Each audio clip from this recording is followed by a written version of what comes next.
คิดถึงบ้านหัวใจสถานระทมคิดถึงน้ำนมฮักที่แม่เคยเลี้ยงใหญ่มา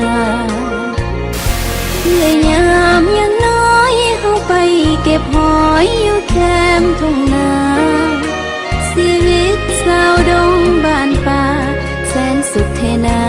เมื่อเยาว์วัยมีสุขแบ่งเศษมีทุกข์เข้าสวยแบ่งเบา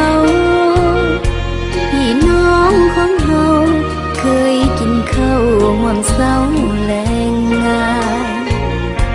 ข้าวนี้บาปหนาหรือฟ้ากันแกงฟ้าบ่เป็นใจบันดาลให้ข้าได้ไกลอะไรจากบ้านเคยนอนครั้ง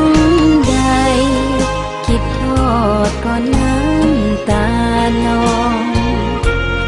หัวใจเศร้าหมองอะไรอาวรณ์หลับตาก็ฝันว่าเฮานั้นได้กลับคืนคอนเห็นภาพเมืองลาวคราวก่อนแต่พอตื่นนอนเหลือเพียงความฝันคิดถึงบ้านเขาหัวใจปวดร้าวสะอื้นคิดอยากหวนคืนพื้นแผ่นดินเขตแคว้นถิ่นฐาน